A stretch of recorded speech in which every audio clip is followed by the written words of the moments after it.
Once upon a time, there was a wimpy manga geek with a low income and a timid personality. His girlfriend looked down on him, and his boss mocked him. But during a zombie outbreak, this cowardly and incompetent guy became a hero, all thanks to his arm full of Rolex watches. One day, Dazhi's manuscript got rejected again. When his girlfriend heard the news, she flew into a rage and kicked him out. With no money and nowhere to go, he had to crash in the park for the night. The next day, he went back to work as usual. The TV news was reporting on a strange disease that had recently emerged. The infected would bite anyone they encountered, spreading the disease at an alarming rate. The number of infections had already reached an uncontrollable level. Suddenly, Dazhi's girlfriend called to apologize and asked him to come home. Dazhi was thrilled and rushed back, only to find that she wouldn't open the door. He peeked through the crack and saw her in an unfamiliar pose. As he wondered what she was doing, she lunged at him. It turned out that his girlfriend had also been infected, but luckily not for long. She still had a shred of humanity left. She bit down hard on the door, breaking her own teeth to avoid hurting Dazhi. In the scuffle, her head was impaled by a trophy. True love is hard to find, but life is more important. Dazhi had no time to grieve. He grabbed a hunting rifle and ran back to the company, only to find that none of his colleagues had been spared either.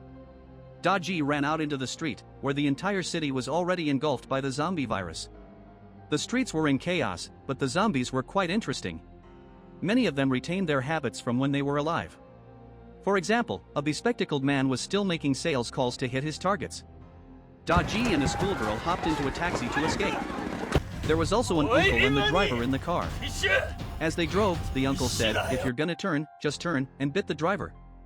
The car swerved and shook, but hey, they were just extras. The main characters couldn't get hurt, right? Dazhi kicked the uncle out of the car, and the driver kicked the bucket in the crash. Dazhi and the schoolgirl emerged unscathed and squatted by the roadside, scrolling through their phones.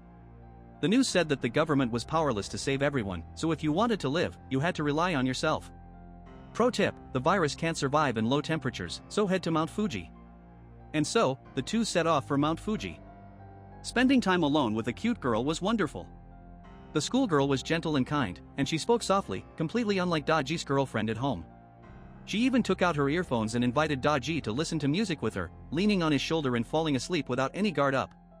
Dazhi's heart was bursting with joy. He couldn't resist wanting to give the schoolgirl a good morning kiss, but then he noticed a purple strawberry on her neck.